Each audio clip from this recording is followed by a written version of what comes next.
So what we're going to do is to let Elizabeth share some information with you about the City of Houston and CenterPoint's partnership for Resilient Now, which covers, I won't steal her thunder, which covers a lot of information that you need to know as both a citizen of Houston to understand how you can participate in the energy transition, as well as a business owner, so that you can help understand where the opportunities will be for participation in that energy transition. So with that, Elizabeth.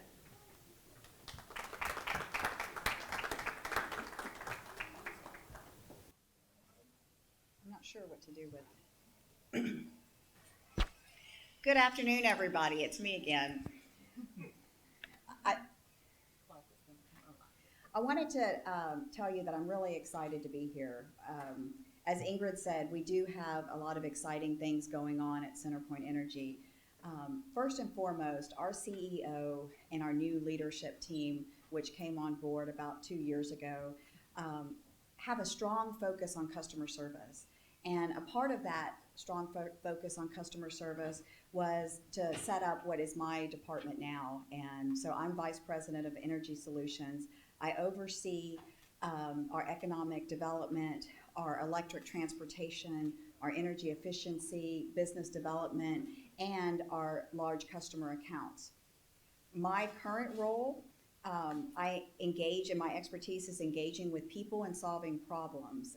For the longest time, I told people that I felt like I was a firefighter, because if it was an issue on my desk, we were putting out fires. And so as a result, we want to make sure that instead of putting out fires, we're actually being proactive and figuring out how we can best serve our customers. We do a really, really good job at the residential level of serving our customers. We needed to take that same level of engagement with our business community. And so Resilient Now is a part of that.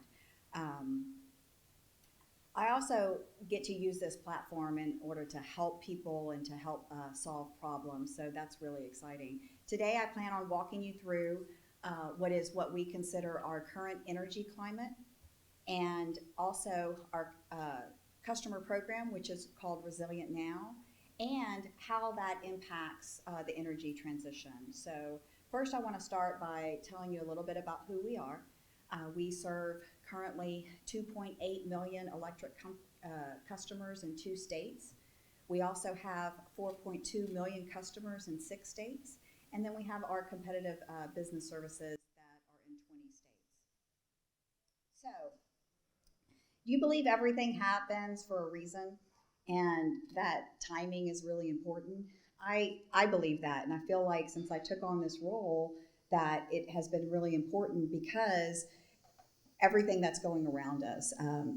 Like I said, I felt like when I first started at CenterPoint and was working, that we were putting out fires a lot. And so there was a need to be proactive and understand, where our customer needs are. But then we also realized that our climate is changing. And so, for example, the severe weather and the storms that we're seeing are coming with more and more frequency and intensity. And so that, coupled with this energy transition and businesses going to more ESG, implementing ESG goals and implementing, their targets and how they're going to be successful in this new energy transition, it was really important for us to figure out what our role in terms of power is in that space. And so we began by communicating with the City of Houston. So we had our focus of not only with businesses, but also our cities. So I don't know if you know this, but our electric territory covers 106 cities. And, cities tend to represent communities. And so when you're dealing with your cities, you're dealing with your communities. And so we began our engagement with our largest customer and our largest city, which is the City of Houston.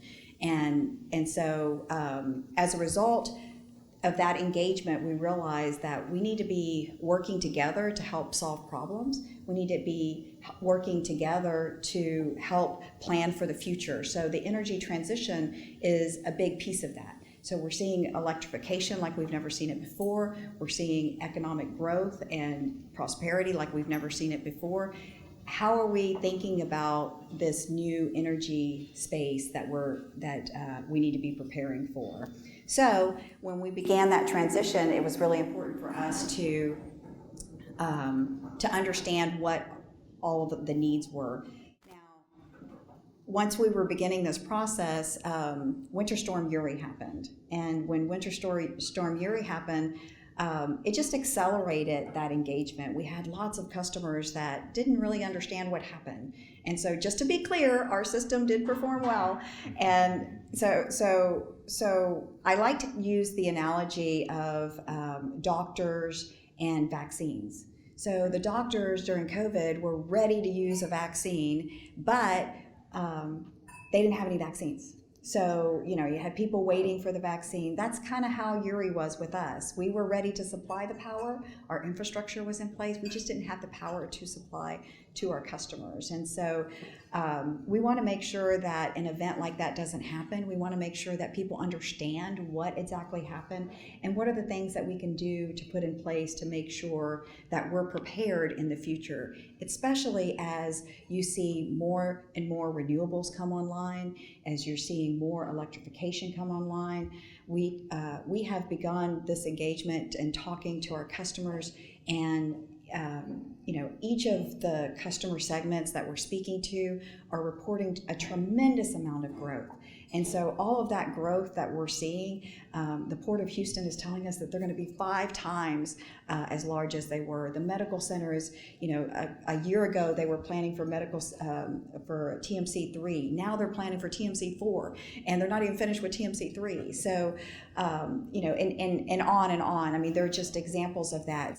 Seeing, like I said, tremendous amount of growth, and we're also seeing this transition to electric too, as it relates to transportation. So as we think about also electric transportation, what are the things that we need to do in order to be successful in this space, because we see it coming. So we initially started this engagement with, like I said, the City of Houston. We've expanded it to various segments like healthcare and education and manufacturing, and what we're calling is high consequence areas. So if you think about things that are really important to communities, and making sure that we're prepared for communities that are most vulnerable. So I've been using the word vulnerable because a lot of times we think of, well, low income, that doesn't matter, that doesn't affect me. But vulnerable, there's a lot of people that can be vulnerable and not be low income. So your elderly people can be vulnerable. You can be geographically vulnerable. So the people in Galveston are, the hardest impacted by a natural disaster. So think about vulnerabilities and how we can address that. And so we're looking at talking about it in a different way so that we get more buy-in and understanding about what it means to be vulnerable and how we need to address those issues and better serve. So we worked with the City of Houston to focus on transformative change as it relates to resilient solutions, and in order to keep the city safe and vibrant and moving forward. Centerpoint and the City of Houston started by reviewing what we already had in place. We didn't need to reinvent the wheel. So the City of Houston has the Resilient Houston Plan, the Complete Communities Plan, and the Climate Action Plan. And how did we went and we took components of each of those plans and sought to see how it related to energy and where we could be helpful. So we created a collaborative framework. It's the first of its kind to build a master energy plan for Houston. And actually, you're really lucky for those of you in the room, because you're the first time hearing this, because we're actually going to be having a press release about this later, so you get a sneak peek into what's to come. But this collaborative framework is for the City of Houston to build a regional master energy plan to actually coordinate. And you're probably wondering, okay, well, why is that important? It's important because first of all, we're the energy capital of the world, and we want to be the energy transition capital of the world, and so we want to continue to lead. But we also want to for you to understand that this collaborative framework is really important because it's a first of its kind. We have energy sectors that operate independently, and this is bringing everybody to the table to get an understanding of what's needed from various sectors. And so, we're really proud of the work that the City of Houston and CenterPoint have done. We brought all of our leaders, all of our executives together, and we brought all of the executives from the City of Houston into one room to talk about the importance of this. And I want you to know, the City of Houston's been around for over 100 years. Well, so has CenterPoint. And this was the first time that all of the leaders were in the same room at the same time. So it really was a historical moment, and we're very proud of it. So what are the City of Houston's goals? City of Houston is looking to, one, have a comprehensive energy plan. They want to have 24/7 reliability for those critical infrastructures that are so important, like wastewater and our medical center, which our medical center does have redundancies, but just to make sure that there are other critical facilities that need to be hardened. Having near term, what can we do immediately, right out the door to be more resilient? And then how do we need to be thinking about this in terms of long-term planning? So for our, 10 years out, and so we're planning for the energy transition as we're looking at new technologies for energy. And then we want to be more energy efficient. And so how do we incorporate weatherization in energy plans for everybody?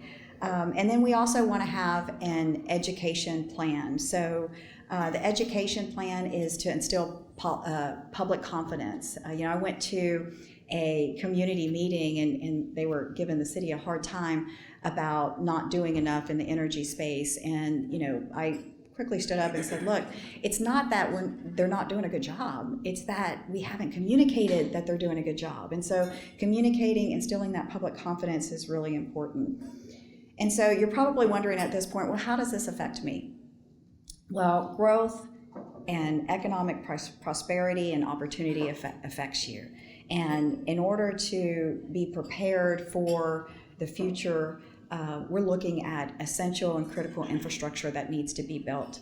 We need to be ready for electrification in the future, and that means that we're going to have to think about planning and engineering new infrastructure for that. We're also looking at grid hardening and hardening in places where, or undergrounding in places where it will help give us the outcomes that we're looking for. And then what's really important is that we need somebody to do all this work, right? We're not going to be able to do it ourselves. Our workforce is really important. These jobs are not low-paying jobs. They're very well salaried jobs, and we're looking at, as we implement this robust capital plan that's designed to meet our customers' needs, that we also will help stimulate our economy, will help stimulate our workforce, and provide opportunities. So just real quickly, I'll run through some of the things that we're looking at. For CenterPoint, we're looking at upgrading infrastructure, doing health assessments on our current infrastructure, monitoring and elevating equipment like substations, automating switches, doing targeted underground. Now I have to say targeted underground because you hear underground and then you think you're never going to see a pole again. That's not the case. Having emergency generation are just to name a few. And so the benefit to our customers is that we're looking at better restoration times, looking at greater accuracy, fewer and shorter unplanned outages, improved power quality, more flexibility, enhanced security and safety, and increased information to customers. We're also working with the Greater Houston Partnership on this initiative. As part of the partnership's dedication to strengthening Houston's position as the energy capital of the world, they've created the Houston Energy Transition Initiative. And in order to prioritize Houston as leading in global energy, they have this initiative is called HEDI, and we're proud to say that one of their components is power. And so we'll be leading the power discussion around HEDI. Now they're estimating that through the energy transition that we're looking at an additional 560,000 jobs in the Houston area, which is pretty significant. I'll shift a moment to talk about electric transportation because that's near and dear to my heart and excites me. It's a real passion. In fact, I co-founded a nonprofit called Evolve Houston, and it's to advance air quality through transportation, electric transportation. And if you didn't know that electric transportation represents the most cost-effective way to help us clean our air. And we have an e-mobility team that works with Evolve Houston to help answer people's questions, point people in the right direction. And we have an interactive website, and we're really excited about the direction. We're working with the Houston Auto Show. Just a couple years ago, we contacted the auto show, and this was 3 years ago. I reached out and said, do y'all have any EVs at the auto show? They said no. I said, why not? And they said, well, we hadn't thought of that, but I guess we could get one. And I said, okay. So they went from having one that year to having a corner to this year being the centerpiece. And next year, they want to have half of the showroom filled with electric vehicles, just to show you, give you a visual of where we're heading. They're also, Evolve is helping with ride and drives. And the important piece about a ride and drive, and I tell this all the time, so whether you are, an environmentalist or not, or whether you, believe in electrification or not, the one thing that you will experience when you drive an electric vehicle is the fun factor. They are really neat vehicles. They have neat technology, and the people that I know that drive electric vehicles say that they never want to go back. So I think that's where we're trending. So just a couple of quick facts about EVs. Today in Texas, we have 134,000 EVs. In Houston, we have 12,000. We're looking to grow by 2030 to 2.5 million EVs on the Texas roads. We see that EVs will be has tripled in growth in the last 2 years. When you look at EVs, the total cost of ownership, you save money. They're excellent performance. They clean the air. And I don't know if you knew this, but they can serve as a backup generator. So you could back up your house for up to 3 days. That's pretty cool. So I tried to give you an idea of where we are in terms of energy, just give you a sneak peek of the energy sector as we see it today as it relates to our climate, but also where we're going in the future with more ESG goals and renewables coming online. I hope that your takeaway is that there's opportunity and that there's going to be growth and prosperity. I don't want you to shy away from telling people that you're a minority business, that you should really know that companies are impressed and wanting to do business with minority businesses. And so let it be known what your services are, and that's really important, especially to CenterPoint. So in closing, I just want to say that I believe that the future is bright, and I want to thank you for inviting me to be your speaker today. So I appreciate you. Hi everyone, I'm Bob Charlet, I'm president of the Houston Business Journal, and pleased to be with you, and we're going to do a Q&A for about 20 minutes. And let me say that HBJ is very, very proud to be a sponsor and supporter of the council for 22 years? A long, long, long time. And I was 5. 25 years? No, I said I was 5. And just while I'm thinking about it, congratulations to all of the honorees. If any of them are still here, congratulations, doing great work. And Elizabeth, terrific, exciting presentation, a lot going on, and it is great that Houston is really in the lead of the new energy initiative also, and that is a task that we all need to undertake. So thank you for the leadership there. Thank you. So let's jump into some questions. You ready? How did the Resilient Now program come about? So, the Resilient Now program came about because there was this enthusiasm around collaboration. Collaboration and communication. People and companies wanted to know a lot more about how they could be involved, express their needs, this energy transition. is happening. You know, we're experiencing more and more frequent and you know, weather events, and as a result, you know, we found that there was a time that this was the time when we all needed to come together to help solve a problem. And so we decided that we would give it a name. And we named it Resilient Now so we could know what exactly we were calling our initiative. And it was important to emphasize the now piece. Like, we couldn't wait till later. We couldn't be resilient later. We needed to be resilient now. And we needed to start on these things immediately. Even though we have long-term plans, it was important for us to have our short-term and immediate goals. Terrific. I like resilient. Question 2, have you engaged other cities or stakeholders in regard to Resilient Now? Yes, so we've met with our other large cities, and we want to continue to engage. We've engaged with Galveston, Pasadena, Sugar Land, our major large cities, Lake Jackson.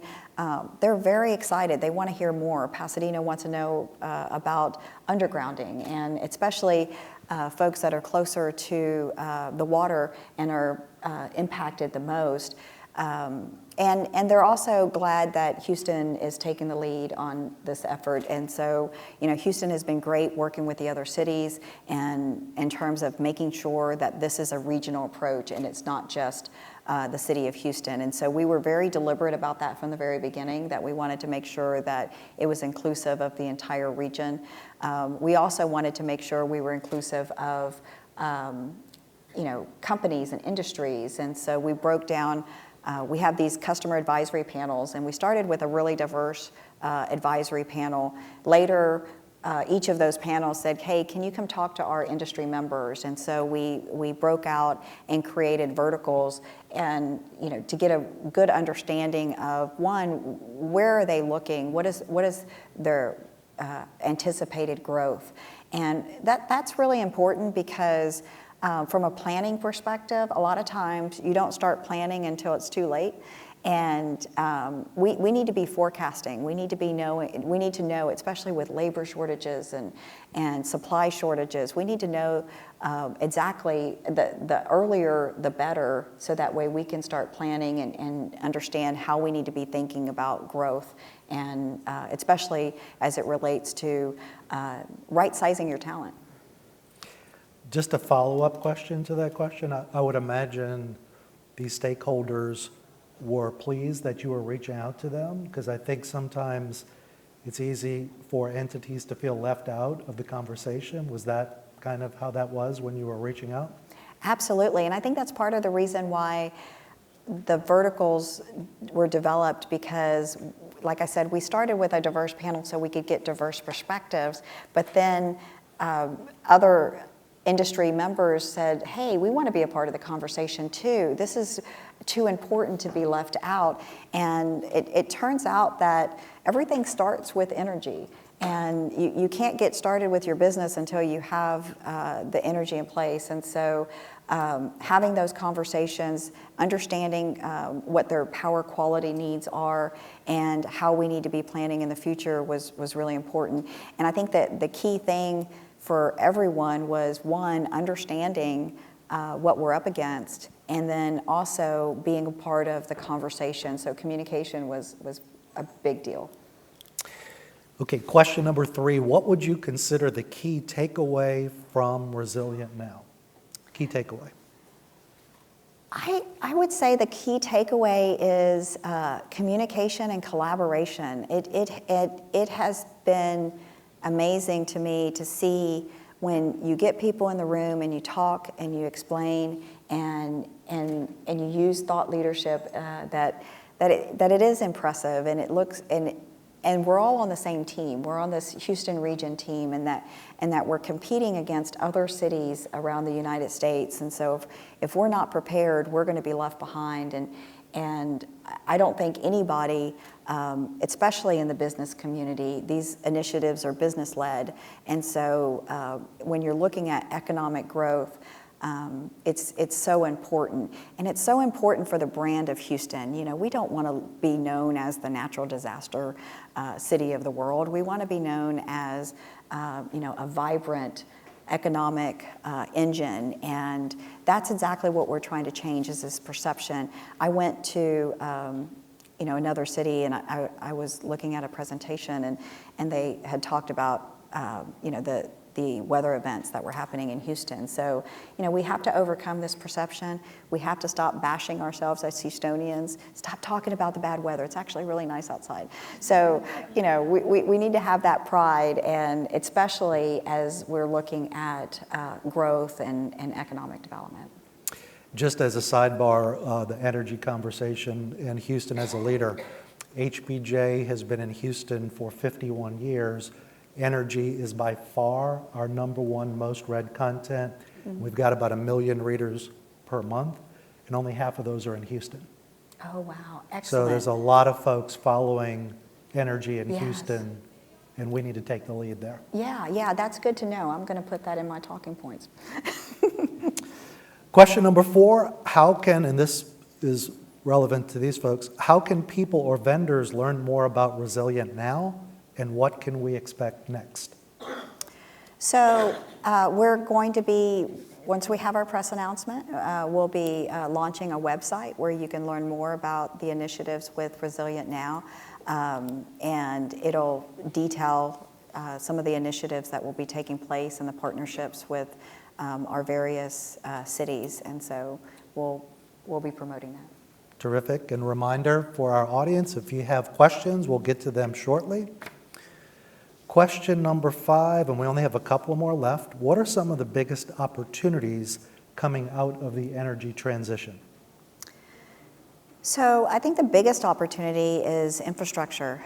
You know, we'll be looking to first of all expand the infrastructure that we have today, modernize the infrastructure, and then, you know, plan for future infrastructure. So infrastructure is a huge piece, particularly for people in this room, but it's not just, you know, linemen that we'll be looking for, but there'll be, you know, all the services that support what the linemen do. So engineering, architecture, you know, all of those things. Terrific.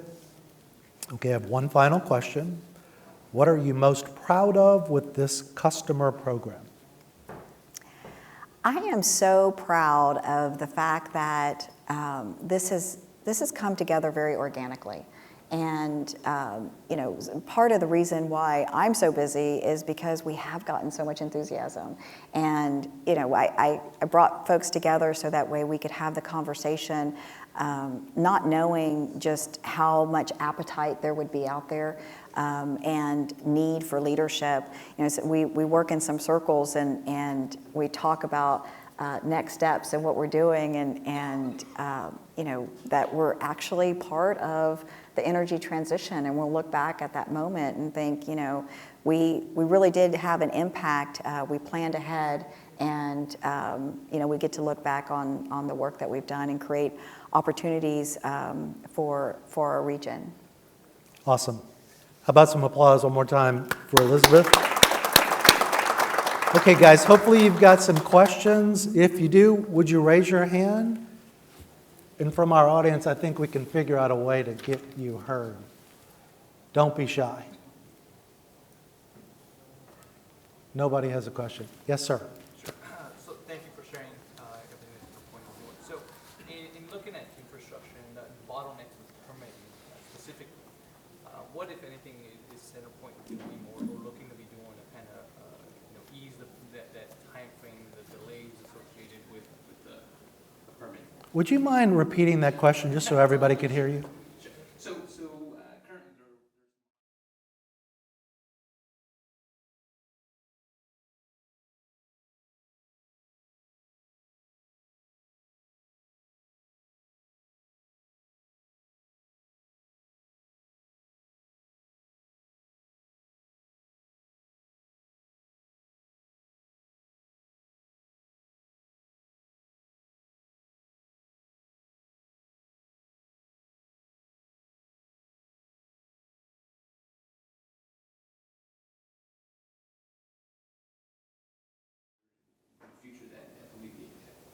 So we do work with the city of Houston on their permits, and they have a backlog. You know, we talk about the labor shortage and the resource shortage, but I will say that that's part of the reason why we need to plan.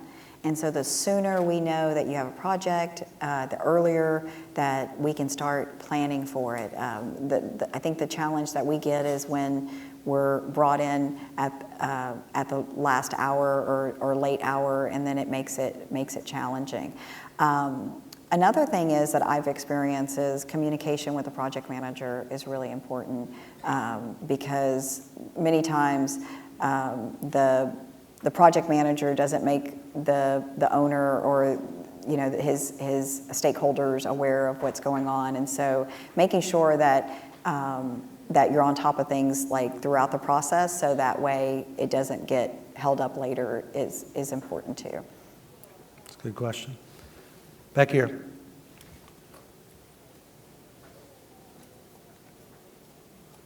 Thanks for the question. Yes, thank you.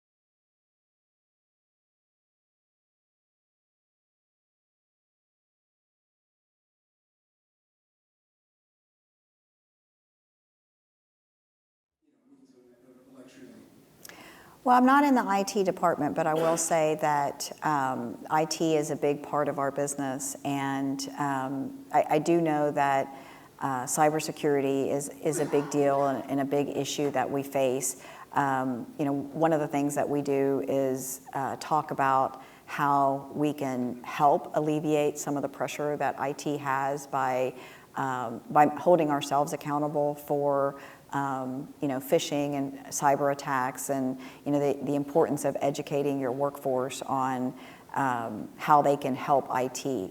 But I will say that it is a big part of our business. I don't know. Like I said, I don't work in the IT department or follow IT that closely, so I'm not sure if I answered your question very well.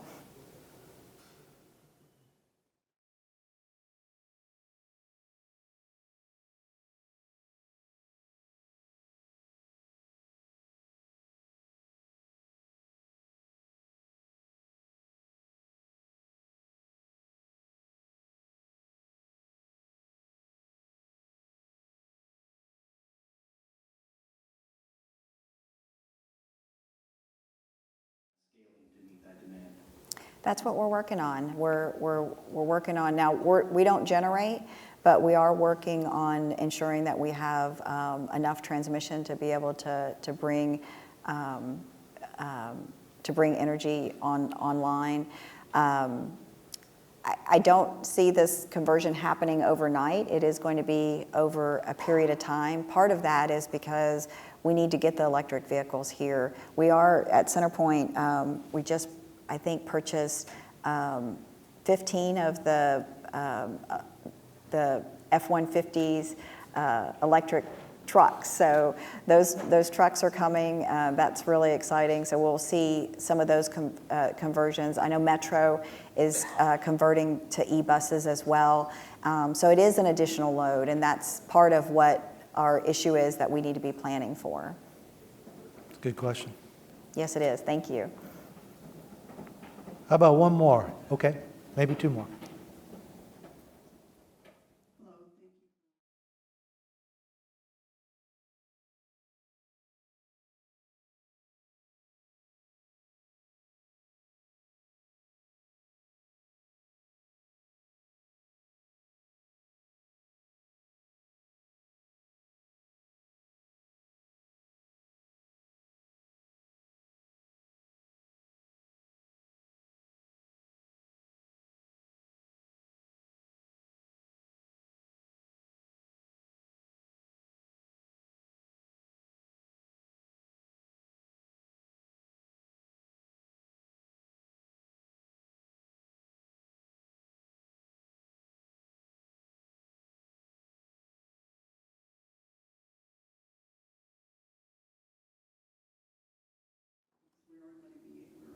we're in that area now. So Evolve Houston is working with the City of Houston on building standards, and right now we don't have any ordinances as it relates to electric charging stations, but it is on the agenda for them to consider, because you're right, it does require a different type of planning.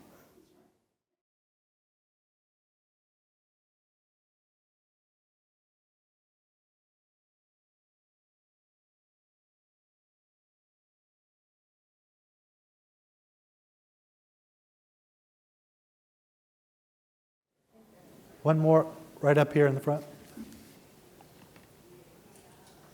I'm getting my exercise.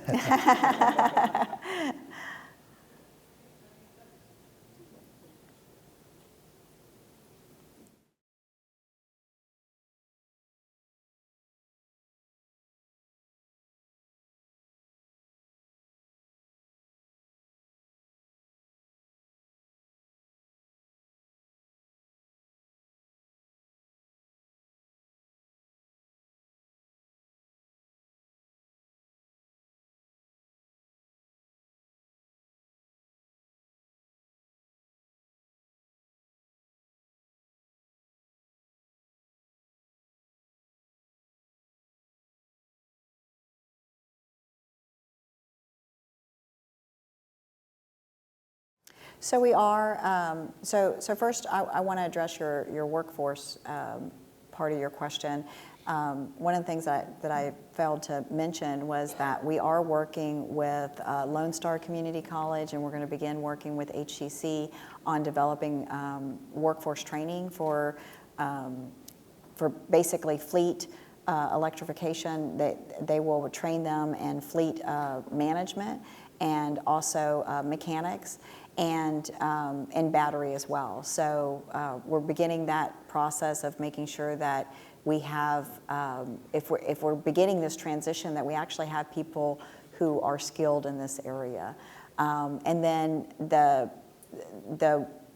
change management that you're talking about is, you're right, it is not a speedboat. It's a giant ship that we're trying to shift, and so it does require that engagement with the employees to better understand, the direction that we're headed in and how we can be more helpful. But I think that starts from the top by having that customer service mindset, and allowing them to know that, at the end of the day, we are here to meet the customer's needs.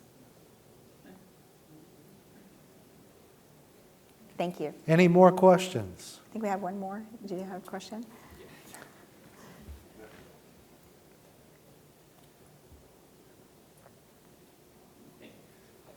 Going back to the gentleman's question on capacity, specifically for transmission and overnight, right? So we lose a lot of the resource from solar and other entities. What kind of infrastructure is the CenterPoint looking at, either implementing or putting out there, either storage or battery backup? What kind of systems, just curious to know what you guys have in the planning stage for? So right now, we currently secured 500 megawatts of emergency mobile generation. And that emergency mobile generation, we don't generate energy, but the emergency generators are there in case we find ourselves in another Uri situation where we need to be able to supplement some of the power that needs to come in. So, and the great thing about it is that we can rotate it. So if we want to put it in, if we need to move it from one community to the other, we can do that. And so that was actually part of the now piece of like, what is it we can do immediately now to help solve the problem? And so we're really excited about that capability. The legislature authorized us to have that capability during the session following Winter Storm Uri. The boss has a question? I just have one final question for you. In terms of the ARPA funds and infrastructure work that's going to be coming, is the Resilient Now plan going to rely on that funding, and how quickly will we be able to see some of the projects related to this plan implemented? So we do not receive ARPA funding. We are going to be looking at trying to get some federal funding, like for example, if there's anything that we can do to help either support the city or support other organizations, help draw down funds from the federal government. However, we have not waited. We have already started. When we said Resilient Now, we are already starting to implement a resiliency plan. Our engagement with the community will only accelerate and hopefully be able to identify new areas in which we need to also invest in. So if anything, it will help grow and complement what we're doing. Thank you, Thank you. everyone.